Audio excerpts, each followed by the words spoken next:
అందరికి ఈ రోజు మనం పాత చింతకాయ తొక్కుతో పచ్చడి చేసుకుందాం.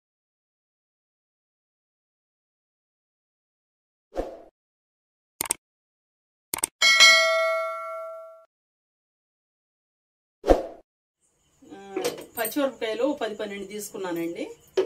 పాచి చింతకాయ తొక్కు, ఉప్పు కొంచెమే వేసుకోవాలి. దాంట్లో ఉప్పు ఉంటుంది, ఆల్రెడీ పసుపు ఉంటుంది, అందుకనే వేయట్లేదు. ఉప్పు కొంచెము, జీలకర్ర, వెల్లుల్లి, ఇంతేనండి. ఈ ఇంగ్రీడియంట్స్తో మనం ప్రాసెస్లోకి వెళ్ళిపోదాం. స్టవ్ వెలిగించి కడాయి పెట్టుకున్నామండి. ఒక 2 టేబుల్ స్పూన్లు ఆయిల్ వేసుకుందాం. నేను ముందుగానే 2 ముక్కలు వేసుకున్నామండి. ఎట్లయితే పేలకుండా ఉంటాయి పచ్చిమిర్చి.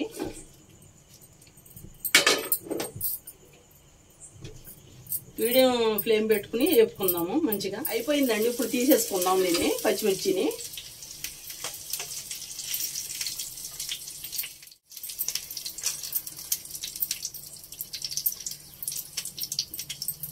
అయిపోయిందండి. ఇది వేపేసుకున్నాం. చల్లార్చుకున్న తర్వాత పచ్చడి చేసుకున్నాం.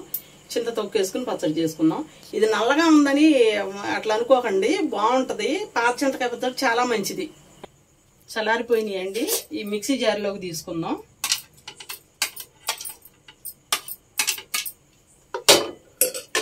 కొంచెం సాల్ట్ వేసుకోండి.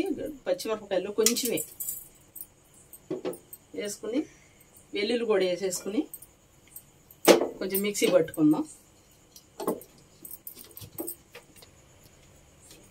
అయిపోయిందండి. దీంట్లో ఉప్పు వేసుకుందాం. మిక్సీ పట్టుకుని జీలకర్ర కూడా వేసేసుకుని మెత్తగా మిక్సీ పట్టుకోవాలండి. ఇది అయిపోయిందండి. మిక్సీ పట్టేసుకున్నాం. పోపు పెట్టేసుకుందాం. ఇప్పుడు స్టవ్ వెలిగించుకున్నామండి.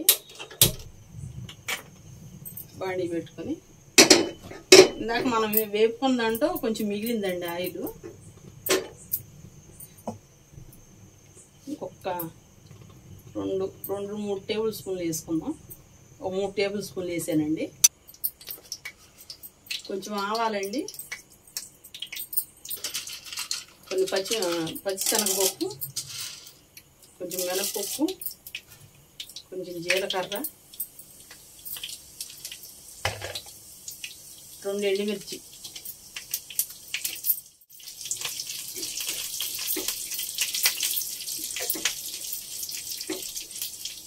ఇంగు కూడా వేసుకుందామండి. కొంచెం ఎక్కువగా వేసుకోండి, బాగుంటుంది. ఆఫ్ చేసేస్తాను. ఈ మిక్సీ చేసుకున్న పచ్చడి దీంట్లో పోపులో వేసేద్దామండి.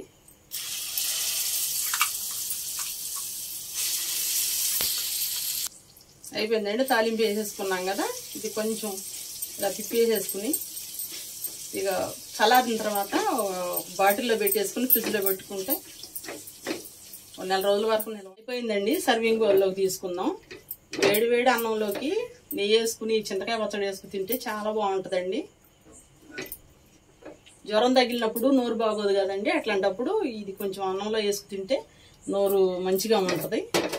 అయిపోయిందండి చింతకాయ పచ్చడి. ఈ వీడియో నచ్చినట్లయితే లైక్ చేయండి, షేర్ చేయండి, కామెంట్ చేయండి, సబ్స్క్రైబ్ చేయండి.